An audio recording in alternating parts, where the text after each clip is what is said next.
The Box Seat, brought to you by our stable of sponsors.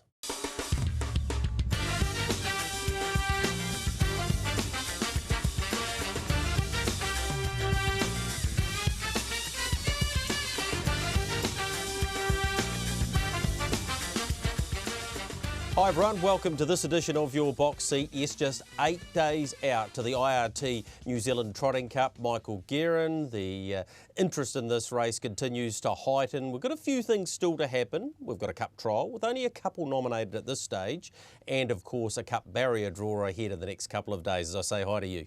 Yeah, hi Greg. Our cups runneth over, don't they? Because there's so many at the moment, not just, of course, Melbourne and the IRT Trotting Cup next Tuesday. There's a great Galloping Cup coming up at Riccarton, Greg. It's almost a case of you log on to whatever website you log on to in the morning, whether it's the IRT NZ or Love Racing or even the Herald and the TAB. You go, wow, what's on today?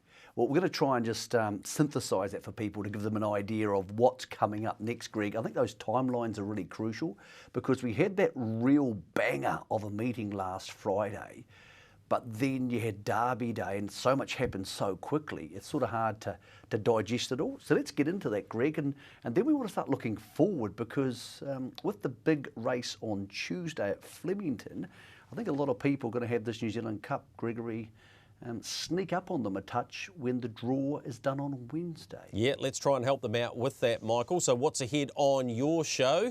We continue our road to the IRT New Zealand Cup, look back at last Friday night and tell you where you need to focus on in the next 4 or 5 days. Smoke and Bandars back on track for that Renwick Farms Dominion. Mantra Blue does throw down the gauntlet to Millwood Nike, who will see trial. The Garage New Zealand Derby continues, the countdown to it. The 3-year-olds to the fore again on Friday night. We've got some Australian action, including a Group 1 win by the Lady in Red. The Intane competition, we'll talk about that, and the domestic preview. We'll have a bit of a look at that because there's still harness racing going on outside of the Cup Carnival. But we need to go back to Friday night because there's a newcomer that's made its way into the IRT New Zealand Cup. His name is Beach Ball.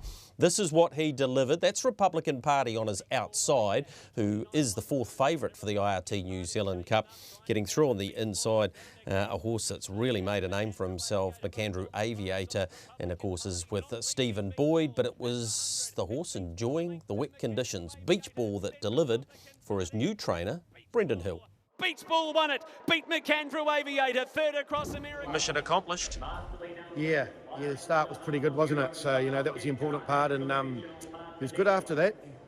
He ran through the line real strong, which was really happy. I liked how he cornered around the last bend to it, looked a lot better than last start. Kevin's obviously had not that operation on his hip, so I guess you're still learning a bit about the horse. Yeah, I am. Kevin's helping me a lot, obviously. He knows him inside out and back to front, and I'm still learning, but yeah, I'm getting there, and tonight was good. All right, there's a decision to be made by the decision makers at Addington Raceway around a cup start. How are you feeling about that? Well, I was originally no before I got him. I said, he's not ready, he's not. And I was honest and said that to Kevin, and then I worked him one day, a few days later when I got him, and I said to Kevin, oh, he's pretty good, this horse. Maybe I've got to be careful what I say. And then Ricky was happy tonight. So, if he gets in, you've probably got to have a look at it, don't you? Does he have a cup trial now? Is that it for him before Cup Week?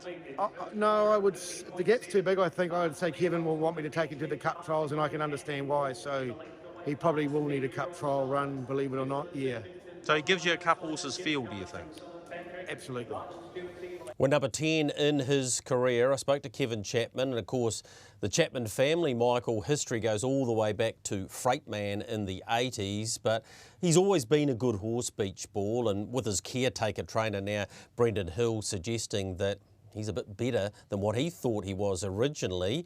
He's forced his way into the Cup. He has to make it into the Cup. He leapfrogged a couple as a result of that win because he beat a number of Cup contenders. And real Cup contenders. I mean, obviously he had a 10-metre start on Republican Party, but he still beat him by a lot more than that.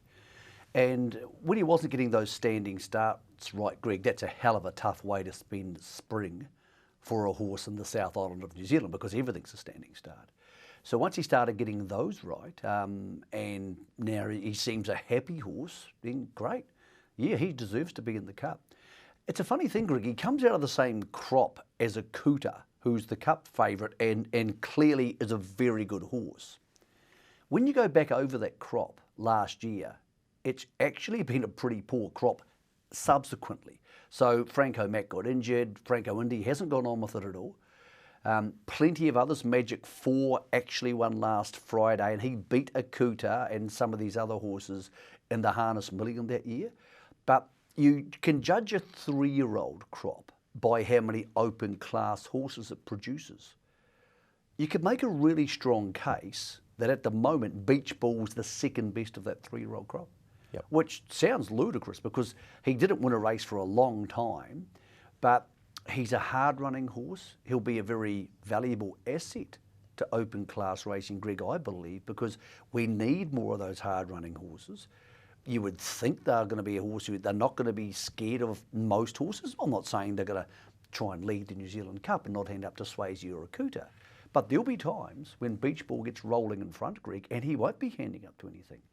And I think that's really good for open class racing. So, yeah, if you ever get bored sometime, which sometimes I do, Greg, at midnight when I've just finished work and I've been covering the trots and I muck around on the computer. The reason I know all this is because I look back on Magic 4's Harness Million win last year, Greg, and there's virtually no open class horses in the race.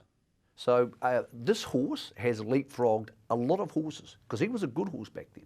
But he's leapfrogged a lot more glamorous horses from bigger stables to now be potentially the second best subsequent horse from his crop, Greg. What he can do in a New Zealand Cup, I don't know. But I think if he finished top 6, Greg, it wouldn't surprise me at all. No, he's in that sort of pack. A number of them will be looking to get to the markers, but he is clearly capable of leading for part of the race, you would think. Michael, what did you make of McAndrew Aviator? Because he's had an interrupted preparation. American Me has guaranteed his slot in the Cup. And by the way, you'll be able to watch that barrier draw, Michael, live through Facebook, through HRNZ or Addington Raceway. So it's between 12 and 1 o'clock during the Cup trials. And just on that, Michael, at this stage, only 2 nominations for the Cup trial. I would imagine Beach Ball could come into it, but BD Joe is there, and obviously Old Town Road is there. There might be a couple of others, but it may very well be a very small Cup field, just like it was Cup trial field last year. Also spoke to Jason Grimson today. His horse, Swayze, has arrived in Auckland, is staying at Zinni's place, and he will be making his way down here Wednesday morning, Swayze, so he'll be in town by then.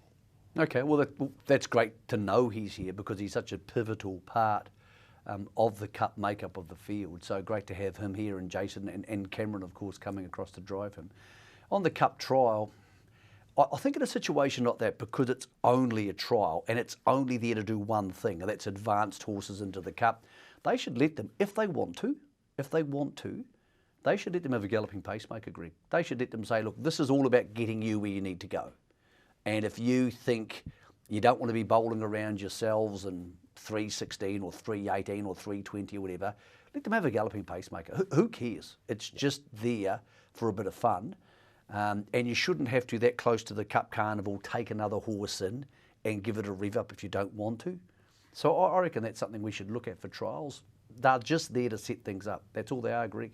And if there's only we saw it last week, Michael, with that standing start trial. They had a galloping pacemaker in it. By the way, it's Jeremy Young. I called him Zinni. Zinni to most people, but you know what I'm talking about. Greg, if they're watching this show, they probably know they know who Zinni is. Just on the barrier draw, great to have it online because it's going to be crucial. So obviously the betting will close and then it will go very quickly from being a futures market to a final field market. McAndrew Aviator, love the fact he's in the race. Just a great story from the deep south, now domiciled in Canterbury for the smaller stable. Again, he's in that bunch where almost if they finish 5 to 10, any of those positions could be realistic for him. And American Me's been a real find. He's a horse who this time last year I would have given 0 chance of being in the New Zealand Cup. Republican Party willing to forgive. He was just a little bit squeezed up early. It just didn't look like he was having a good time at Addington, Greg. And I think a lot of horses with the rain and the fact that the leaders seemed to be getting along in front and there was a lot of kickback, which is no one's fault. I think a lot of horses went to Addington on Friday night and thought, let's get out of here. Like the Australian League team at Hamilton, you can just see them thinking, I don't want to be here. This isn't going to end well for me. I want to go home. And I think Republican Party's one of those, but it served its purpose. He had a blowout race. I doubt he'll be driven like that in the New Zealand Cup. So he didn't lose anything for me, Greg, but I've seen nothing this year to suggest he's going to win the Cup, but he might be a different horse by this conversation in 12 months' time. All right, we'll really focus in on the IRT New Zealand Cup on our preview show, recorded Sunday morning. $1.85 for a Kuta, into $2.70 from $3 this morning. Swayze, $8 Old Town Road. Then you get out to Republican Party, 11, and beyond him, you got BD Joe, 26, Greg, Cruise, 26. Just the one thing, of course, to mention, since our show last week, Self-Assured officially pulled out. Yes. So, very sad not to have a Cup with Self-Assured and copy that. A real passing of the baton moment. He may go to the free-for-all. I respect their decision. You go around to the Cup, you're going to get Well, they some love money. their horse, Michael. Exactly. And you're going to go around the Cup, you get money. But they've said, no, we're not going to go around to the Cup. And that gives horses and people who do want to be there the chance to start their horses. So a really cool decision. But we've lost him and Spirit of St. Louis. So, Greg, this feels so much like the start of a new era. And I know Akuta's won an Auckland Cup, so he's almost going to be the bridge, I think, between those two eras. And the question's going to be, take Swayze out because he's Australian. Who else emerges, Greg? Maybe Beach Bulls in part of that conversation. All right, if you want to be part of his price, he's into $44. Right, we'll leave that Cup there and get into that big time on Sunday. Let's go to the Grey Flash. His name is Smokin' Bandar. He's back in contention for the Renwick Farms Dominion. He didn't have to go fast, 325.3. Wide out there, Bolt for Brilliance. Got a long way off them after a slowish start, but I spoke to Tony Hurley. He was pretty happy with what he did. They got home in 58.28.8 on a sloppy track, and he now will give a miss the Cup trial, give a miss New Zealand Cup Day and go straight into the Dominion. But let's go to Craig Ferguson for his thoughts. Back on track. Yeah, really happy with that run, and he tried the whole way and just did everything right, so real pleasing. Look, the start was good. I know it's only a small field, but once you do get him trotting and he gets in on the markers, he's just so much more comfortable, isn't he? Yeah, once he's away, he's usually pretty safe, so it's just getting him on the job. Yeah, look, on that track tonight, it wasn't easy out there, was it? No, it probably wasn't, but we were in the right spot out in front here. We got to set our own terms, and I think it's harder for anything to come from the back. So what do you do between now and the Dominion? Is that it? Do you have a trial? What's the plan? I think the plan will just be just tuck him around at home and straight into the Dominion. He's a horse that doesn't take a lot, so we'll try and just keep him as fresh as possible. What about the 2 mile distance? Is it an advantage for him? What are you thinking around that? It's probably all going to come down to what he wants to do on the day. If he relaxes, and he'll see the distance out, no trouble. Win number 11 in his career. Michael, off the back of a disappointing winter campaign at Albion Park, he's right back in form. So the question is he a genuine contender for the Renwick Farms Dominion? And what did you make of Bolt for Brilliance? I looked at Smoking Bandar around at the start, Greg, in those last 2 minutes, and I wanted to back him. He looked really fit. He actually looked like a thoroughbred. Grey, tight. He looked ready to win. And we saw how good he was at Ashburton. And then he came out and did that, admittedly, from in front. So I wouldn't be stunned if he won the Dominion if, and there's a giant if over the Dominion, the top 2 underperform, unlucky or break.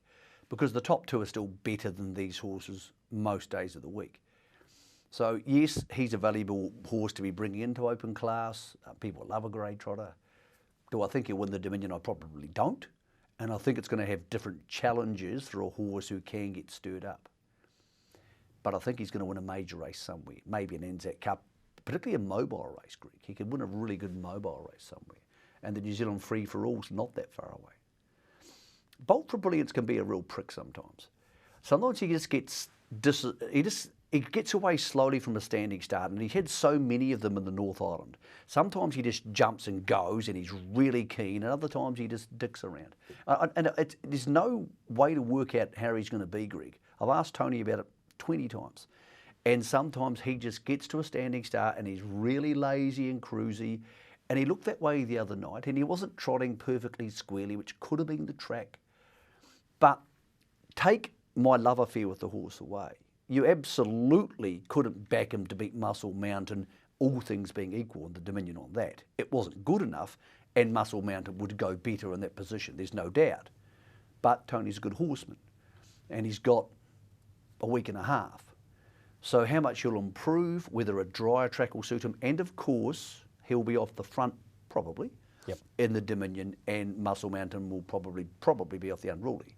So he can definitely turn it around, but if you just looked at that race, you'd go, well, there's no chance he can beat Muscle Mountain.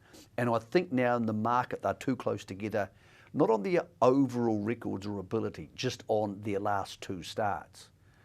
But Cup Week's a funny thing. What's true this week, Gregory, often in 2 weeks' time is a completely different thing. But yes, ostensibly on that you go, this is Muscle Mountain's Dominion to lose. Yeah, $1.90 for him, $3 the price about Bolt for Brilliance, out to $8 for Oscar Bonavina, and then yeah, the rest you can pretty much pick your own price. Smoking Bandar 11, Loving the Port 17. What did you make of Bolt? Because I think everybody sees them as these 2 twin towers of trotting, but one of them obviously was enormous at Ashburton, and the other one there, it was hard to warm to his performance, whether there were excuses for it or not. So what do you make of the Dominion after I've spoken to Tony, both straight after the race and then over the weekend, and he's happy enough with him. He knows he's a little bit behind the 8 ball. And I also spoke to Greg Hope and tried to get out of him, Michael, what's the chances of you coming off the Unruly? He said, and he is nominated for the Cup trials, we might try him in the field. Unfortunately, might not be a field, might be 3 or 4. My gut tells me he stays on the Unruly. Tony draws 4 or 5, steps like you said before, he can, and rolls along in front. It'll be race on, but Muscle Mountain's in the zone. He really is in the zone. He's absolutely the horse to beat. Well, you raise a really good point there too. Had Bolt came around, sat parked outside Smoking Bandar and smashed him by 2, then the hopes have to start thinking about getting in the field, because you're thinking, we can't give this thing 20 lengths. But maybe at the moment they think they can, and of course standing starts are funny things. Odd things happen in them, as we saw in last year's Dominion, as we saw 2 starts ago when Muscle Mountain led after starting from 20. So, yeah, knowing the hopes, I would be very surprised if he comes off the Unruly. Yep, and that's exactly the way I see it too. What we need to have a look at now is a horse that's very good. Her name is Mantra Blue. This was some performance, Michael, and she's put in 2 or 3 in only her 4 starts to date. How she won this on a wet track, coming from barrier 9, picking up Sweet Cocoa, Kikarangi Blue on her inside. So this is a decent sort of field, and yeah, just love the way she ran through the line, Michael. Yeah, she's a beauty, isn't she? Look, it's sort of hard to work out how good she is, because I actually don't think this performance was quite as graphic as what happened at Cambridge the start before, when she got checked early, and they never win sprints at Cambridge after being checked early. So, yep, she's an absolute ripper. Yep, she absolutely is. 4 from 4, and looking forward to seeing her take on this horse. Here's Millwood Nike at the trials, Michael. On the outside of the best colt in the land at the moment, Don't Stop Dreaming. She just doesn't like getting beaten. This was in the hands of Olivia Thornley. 55-2, 26-6. A clear indication, Michael, that being scratched on Labor Day Monday hasn't harmed her chances going into the Group 1 Neville final. Well, I spoke to Mark after this trial, and I said, if you put these 2 horses on the second line of the New Zealand Derby, who's your better chance? He said, nothing between them. So if you said Mantra Blue was starting against Don't Stop Dreaming, would she beat it? Probably not. But Mantra Blue, we don't know how good she is. If she's now, say she's a rating 90 in your mind, where's the ceiling? Is it 120? Is she the real deal? Maybe she is.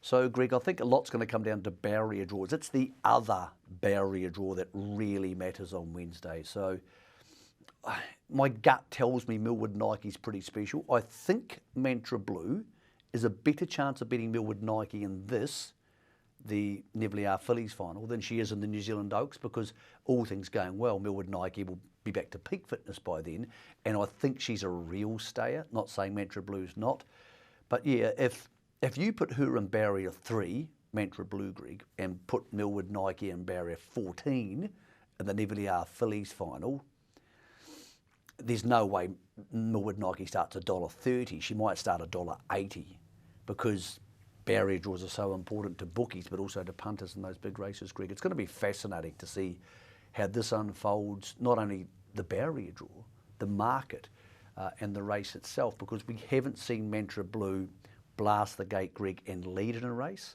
But if you're going to beat Millwood Nike, that's the best way to do it. Yeah, $1.40 the price about Millwood Nike pre-barrier draw, $4.20 the price for Mantra Blue. Beautiful segue too, Michael, into this little piece. I spoke to one of the part owners of Millwood Nike and Steve Byrne, and they've come up with a pretty unique idea to help the cause of Katie Cox.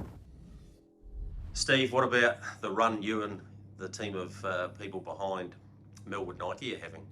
It has been fantastic, and honestly, Greg, you sort of dream about having a horse like this, and then every race, of course, you just really want her to do well. And the good thing is too, a lot of our friends and a lot of the public they're starting to get a little bit behind her as well, which is just great for harness racing.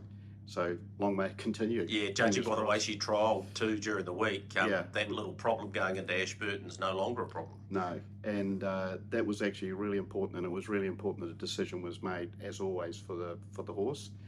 And but Nike seems to be well back on track, and Mark and Nathan are really happy with her. But from that trial, I think she doesn't seem to want to get second, does she? No, she certainly does not. 15 from 15. You guys have had a bit of luck with her, but I know the whole syndicate's been touched by a young lady who isn't having a whole lot of luck. That's right, and I think probably from our point of view, congratulations to the industry and to you, Greg, and the effort that's gone in. From our point of view, we all have a love of the industry, and when you see somebody like Katie, who's actually doing the hard yards coming up, she's starting to get some really, well, has this year got some really great training results and driving results, but luck's just gone a bit against her. So we, of course, have had a tremendous amount of luck with Nike, and so we got together as a team and said, well, how could we do something to contribute in a small way? So we come up with this thought of this imaginary driver's fee. So what we're offering, and we'll contribute that the two big races coming up for Nike, which is the Nivellier and also the Oaks, that we will donate a driver's fee for anything that she wins in those two races, and that's 5% of whatever she earns we'll donate to the Katie Cox appeal. Yeah, that's an incredible gesture, and I've only had a quick add up, but I think we're talking between 6,000 and 7,000 if she continues on her winning way. So yeah, it is. Yeah. But it'd be a pleasure to do it, and also everybody else that's doing something here, the industry can be pretty proud of itself for what it's doing for Katie. So, Michael, that's a tremendous gesture from the connections of Millwood Nike. Frankie Endicott's in the ownership alongside Steve, a couple of Steves, and Shane Endicott as well. Look, to give 5% or a virtual driving fee, and those two races you talked about, the Nivellier final and the Oaks to Katie Cox, close to 6,500, 7,000 if she's able to win both of those. It's a great idea. Frank's also given us a jersey to auction off at the luncheon, the Melbourne Cup Day luncheon too. So they're getting right behind the cause. But good on these guys for coming up with something, well, left field, isn't it?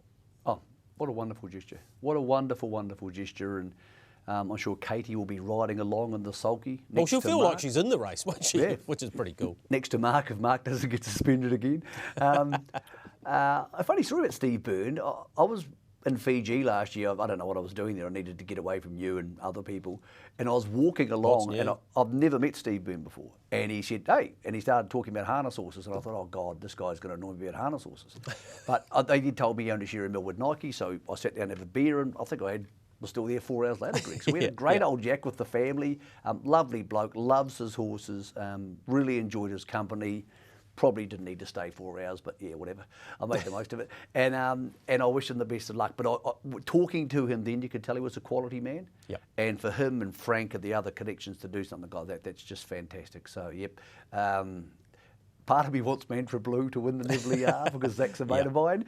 But part of me also now very much wants Millwood Nike. And to keep on winning, Greg, would also be pretty cool. Yep, and to continue that role, you asked me to do this, Michael, so I braved the elements and went and did what you asked. Here is the red hat. Let's pop her on for one more time. Sorry to my friends at Kaikoura, but it's worth $250 to the Katie Cox Fund.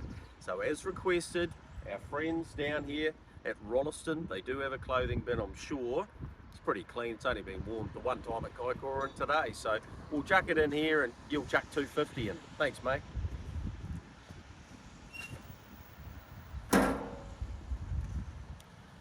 So there you go, Michael. Did as you asked. I think there was some of your clothing that was in that top part of it as well. Maybe you dropped it off. I'm not really sure. You've probably got a few other things you wear, Greg. You can probably chuck in there too.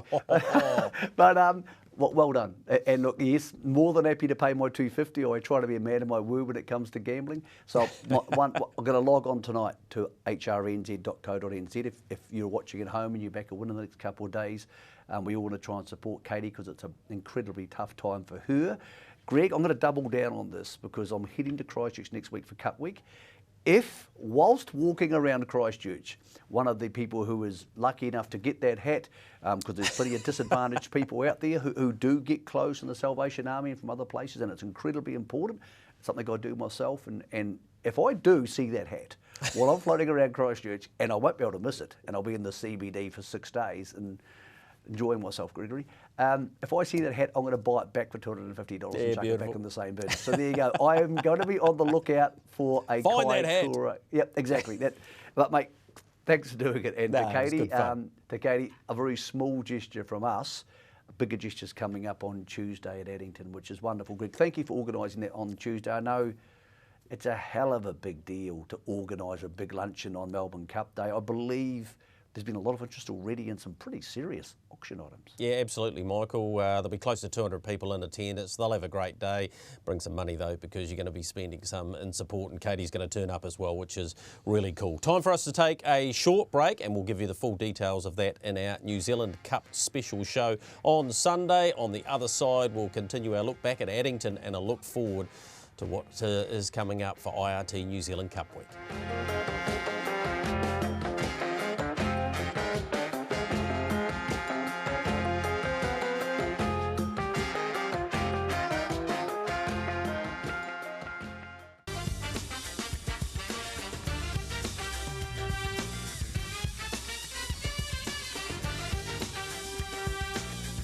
Welcome back into your box seat. Yes, brought to you by our stable of sponsors. Bit of a sad time around Addington Raceway last week. I'd describe him a little bit as the godfather of Addington Raceway. Charlie Anderson, CJA, the man who put the track in at Addington Raceway, passing away after an illness which lasted a wee while. Gee, he was a great bloke. Looked after me when I first started there, Michael. There he is, sitting in the cart of the champion Mount Eden in 1971. And if you get a chance to Google it, you can look it up. US track consultant Daniel Kuhn came over and was on tour around New Zealand, stopped at Addington Raceway, went out on the track, said, "Who put this in?" He said, "Me." He said, "I can't help you." What he did and the angles and the way he set up the Addington track was way ahead of his time. He's going to be missed. He's been away from Addington Raceway for, well, 25 years probably, but his legacy will continue forever. So many people suggest Addington is the fairest track in Australasia and one of the fairest in the world, and most of that comes down to that man, Charlie Anderson. What a great job. I never met Charlie, obviously, Greg, but what a great job he did. It's one of those things, Addington, you take for granted because it's such a big part of our lives. And I find every cup time I go there, I'm watching a race and I go, man, this is good. It's just a great track and they prepare it so well for cup time. And yeah, it's part of what we do, week in, week out, but you never think about who actually put it in. So thank you, Charlie. Legacies, that's what they call them. They call them legacies, and that legacy will be on show next Tuesday, and we're all going to enjoy being part of it. Yeah, and he loved being part of a big cup day and a big party, and he loved a beer after the races too, and we'll definitely be having one for you, Chaz. Head 'em Up was too good in the feature last Friday night in the hands of majority shareholder, trainer and driver Paul Nairn. He's had a great record in this race with horses like Enthusiast, Special Branch. I think he's had about 4 or 5 wins in it, and he grabbed another one with this horse who did the unusual thing. went on a trip to Kaikoura before rocking back to Addington and winning a group race. Let's hear from Paul Nairn post-race to learn a bit more about the son of Waterloo Sunset. Hit him up by 2.5, beat Princess Sadie. Paul, another 2-year-old trotting stakes for you. I think it's about your 4th with a horse that's still got plenty to learn. Yes, he's called Hit Him Up, and he wants to hit him up all of a sudden at the start, which but he's learning, you know, and bit of ring craft, and he's on the right track, I think. Paul, what about the theory behind taking him to Kaikoura in the same week as a group race? Not many would try that, but it was obviously part of a master plan. Yeah, well, like I say, he just needs a bit of ring craft and that type of thing. Yeah, and I thought a trip up there and a run would be, yeah, he's pretty high on ability. Just ring craft is what he needs. Paul, you got cross at the start, but was always your intention to get somewhere near the top end of the field. He appeared to be travelling beautifully. Yeah, well, once he's in front, he really relaxes well, and he's actually quite tractable in the field once we get underway, so generally. So, yeah, I thought probably the best place to be. Paul, do you sort of put him in cotton wool now in some respects, because there's another big dance here on the 10th of December. I guess that's his next aim.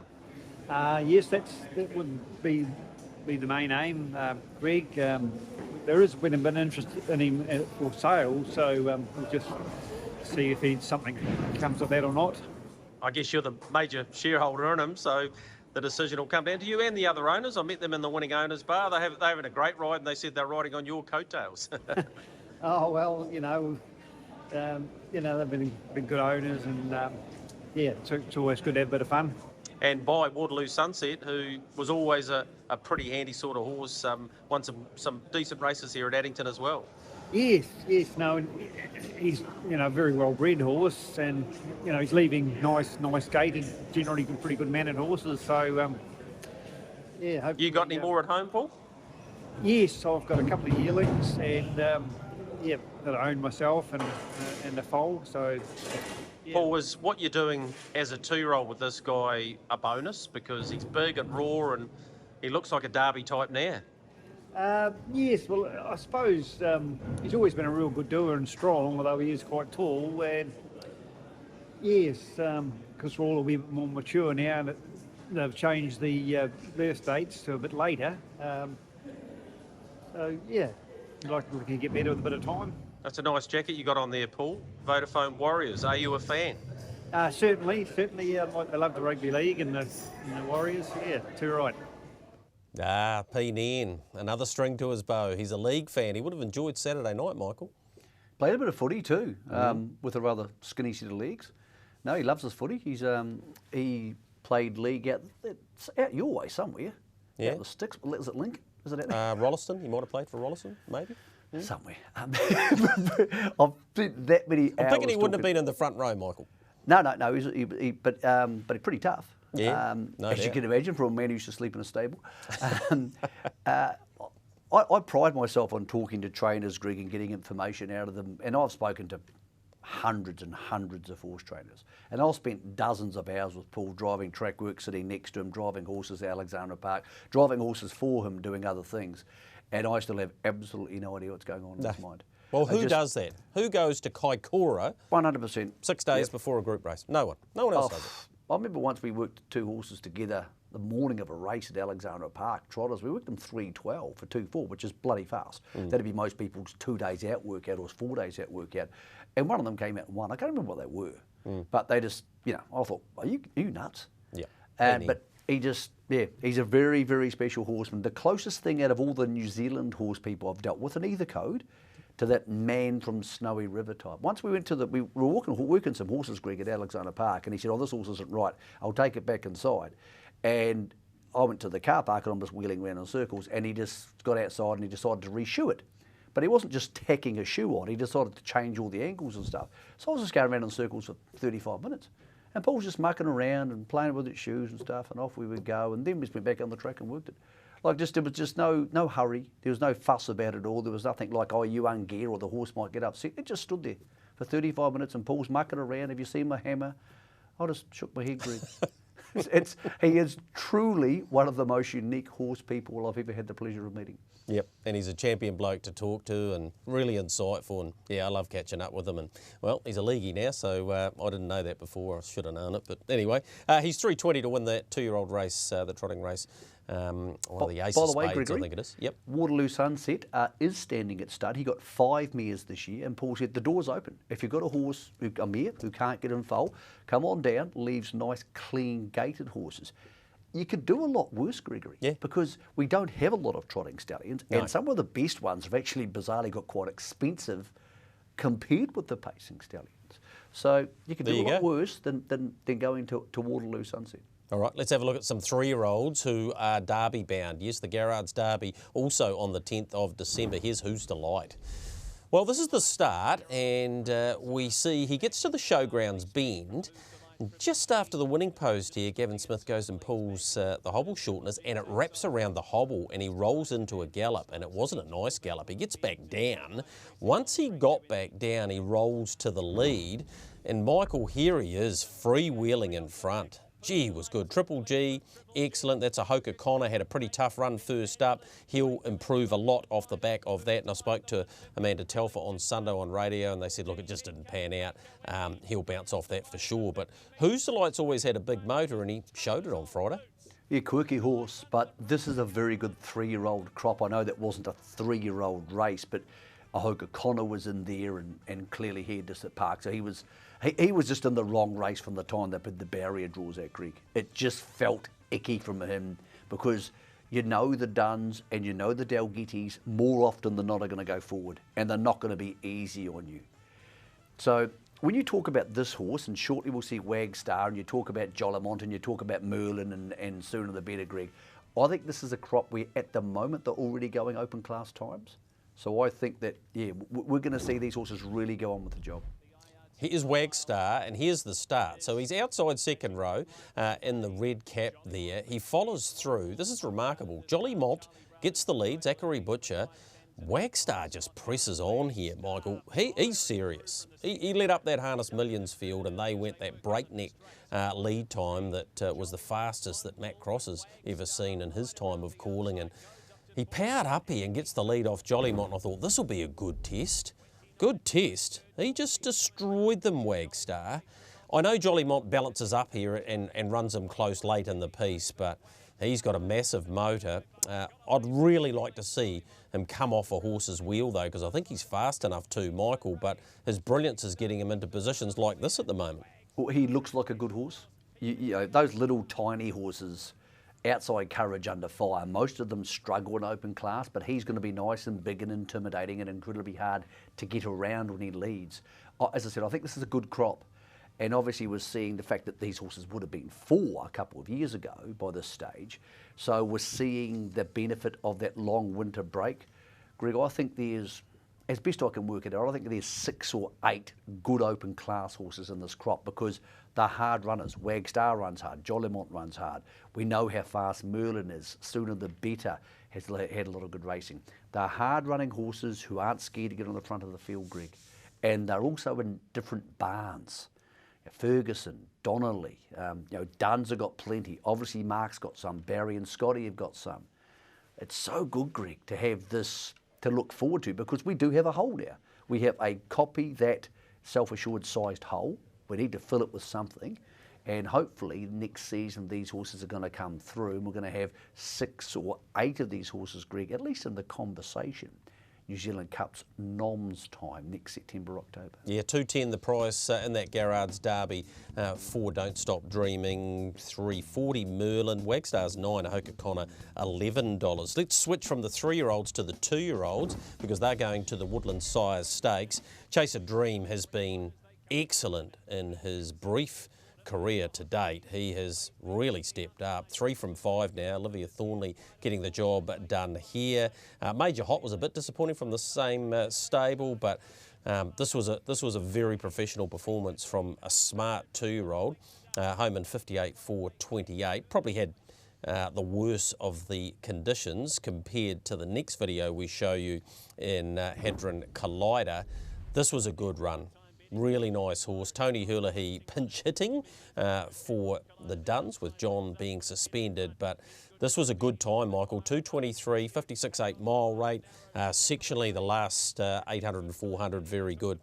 He's got a bit to learn, this guy, but he's got a decent sort of a motor. Chase a Dream, the 250 favourite for the Group 1 on Cup Day. Vesem, $5, Cold Chisel at $4, Lee Major at $7.50, and Renegade, another one with a chance, around $11. And if you like Hadron Collider, I think he's still got a bit to learn. He's about $13. So it's going to be a cracking Group 1, that.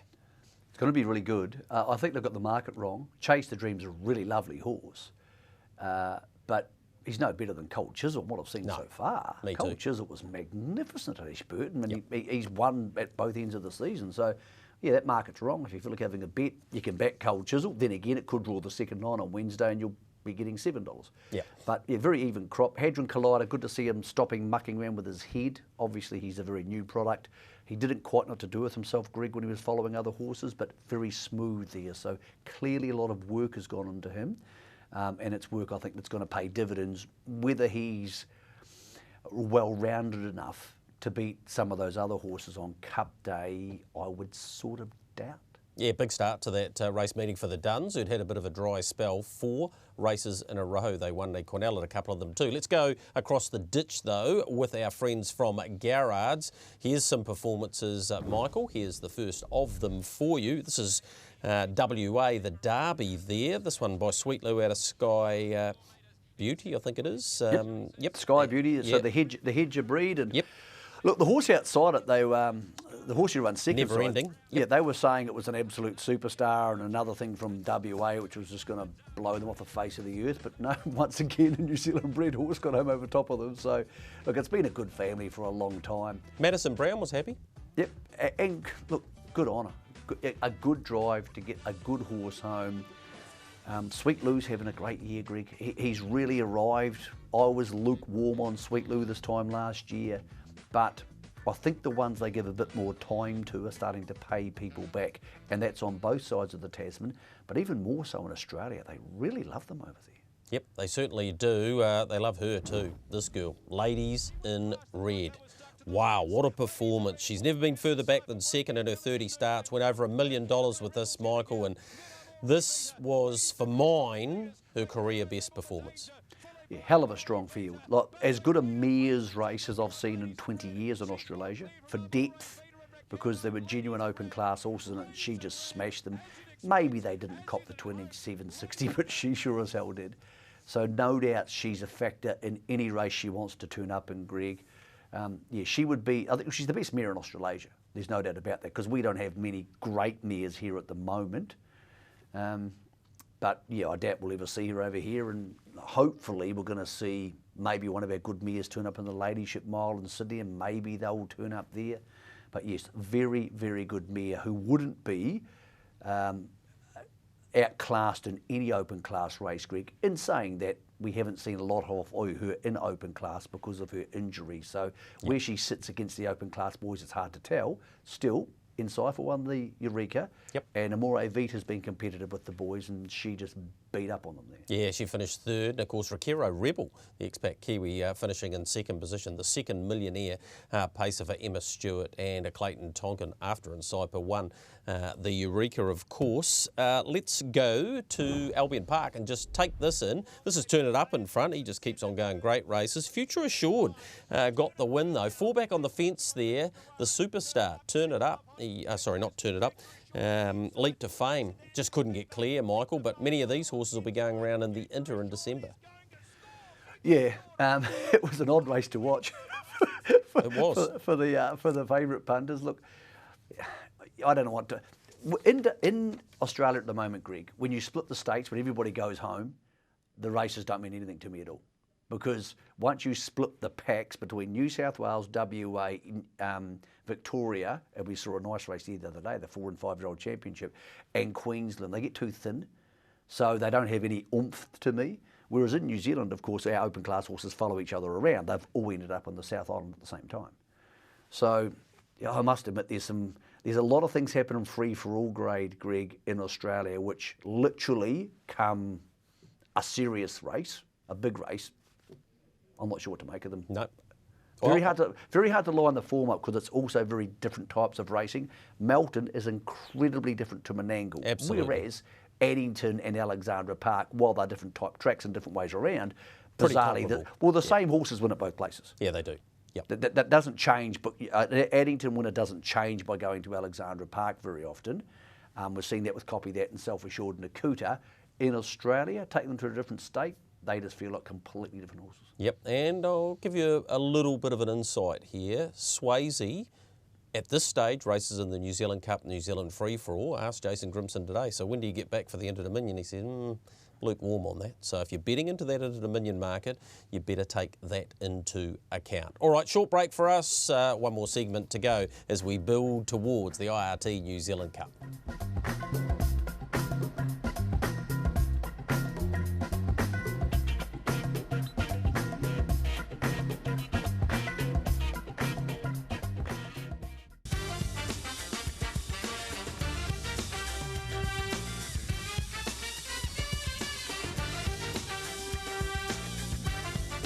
In your home straight, in your box seat, big thank you to our stable of sponsors.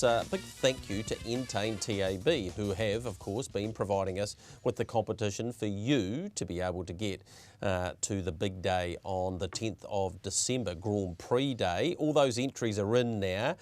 We'll put them in a barrel, and straight after the TAB Junior Free For All on IRT New Zealand Cup Day, we'll get Cam Roger to draw out the lucky winner, and then you'll be hopefully winging your way, if you're out of Christchurch, to the big day on the 10th. Of course, you get to stay at the Commodore, a couple of nights there. You get entertained by Addington Raceway as well, so all-inclusive up to $5,000. So we'll do that. I've got some other good news for you too. If you entered that competition, we'll be doing a draw in the next couple of days, and you, by email, could be receiving a double pass to IRT New Zealand Cup Day via our friends at the Tab. So big thank you to them getting in behind that, and thank you to everyone for entering. Hundreds of entries there, so yeah, good luck on the big draw on the second Tuesday in November, only 8 days away. Right, let's get into a bit of preview, Michael. Go to Alexandra Park. Mel Zadell, who's placed in the Derby, of course, at New South Wales,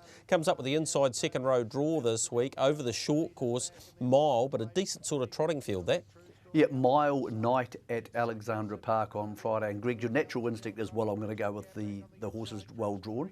Bizarrely, on mile nights, there's more discrepancy between the winning barrier draws than there is on a normal night.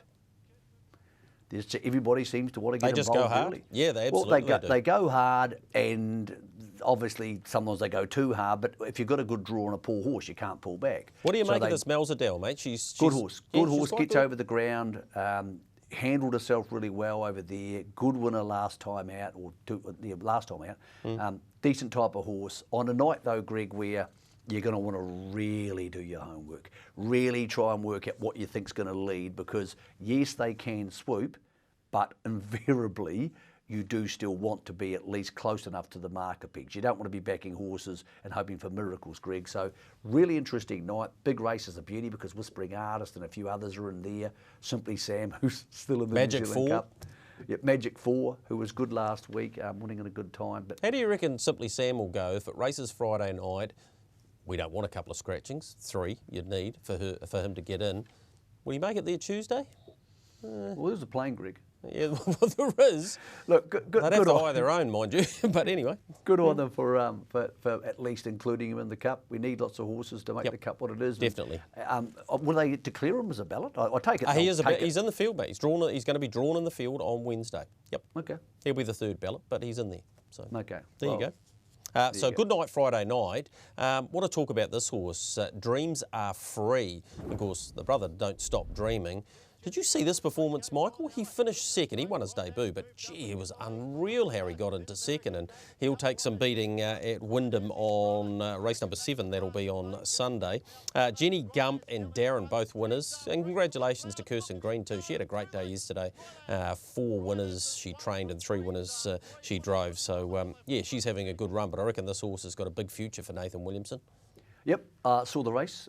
Yeah, clearly a very talented horse. G. Nathan can train well, but really thrilled for Kirsten the other day. Great run to see, you know, her go out there and this close, this time of year, Greg, when you have horses racing like that, there's plenty of options. There's so many places for them to go the next couple of months. So, yeah, she's going to have a fun time over the summer. So, and obviously she was part of that team who were willing to send a horse north for the right reasons, who's now in the Cup too. So, lots of positives coming up for them in the next couple of weeks. Yeah, absolutely, there is. Trials, of course, on Wednesday. They'll be available for anyone who wants to watch them on trackside by Thursday. And we've got quite a lot coming up, Michael, around where the box seats are and where the preview show from the TAB is. We'll get to that in a moment. Let's have a look at your map first, though, to see where you can go harness racing this week. Oamaru, 8 races there on Thursday, bit of a late start, 2 minutes past 3.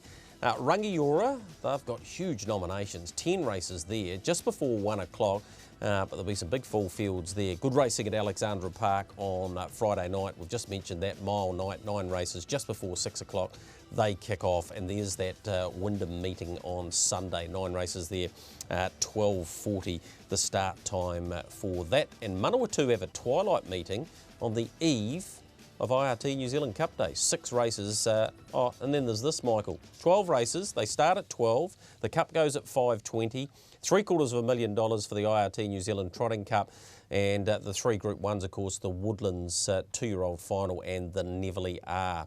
Now, in terms of our programming, Michael, we'll record our box seat preview show Sunday morning. It'll be available on YouTube in the afternoon, and then you'll be able to pick up on a live preview show from 1 till 2:30 on TAB Trackside. So here's the details, available on Sunday for you on YouTube. And then it'll play out, check your guides for time from there.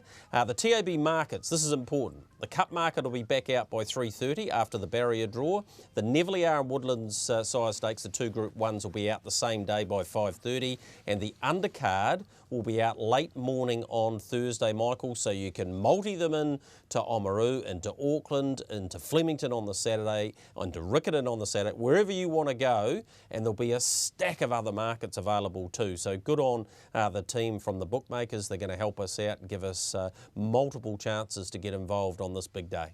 And Greg, something new launching on Friday night for the first time ever. A new radio show being launched on SENZ, who of course is a friend of the racing industry.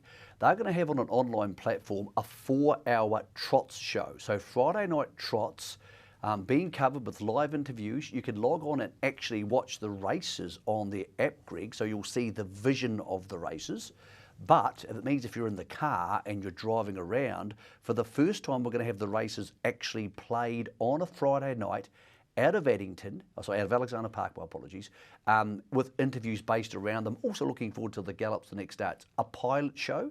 SENZ are launching a pilot show at 6 p.m. this week. If you can't be in front of the TV or you can't be at Alexandra Park and you're floating around in the car or you're driving somewhere else or you're working in the garden or the shed or wherever people work, Greg, I don't have a garden or a shed, they can listen on SENZ. They can download the app and they can listen to the races on the radio, Greg, and that sounds like a blast from the past. It'll be a lot of fun. Myself and Mark Claydon will be hosting that.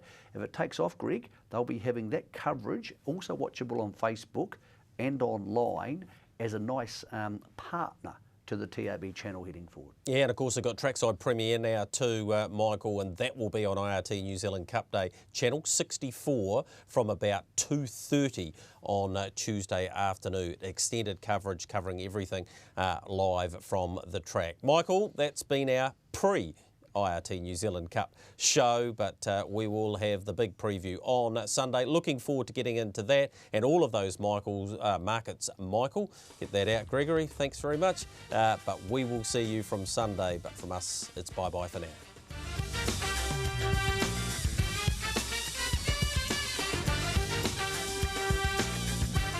The Box Seat, brought to you by our stable of sponsors. Harness Link for all your worldwide harness racing coverage. Brecon Farms, New Zealand Bloodstock Standardbred.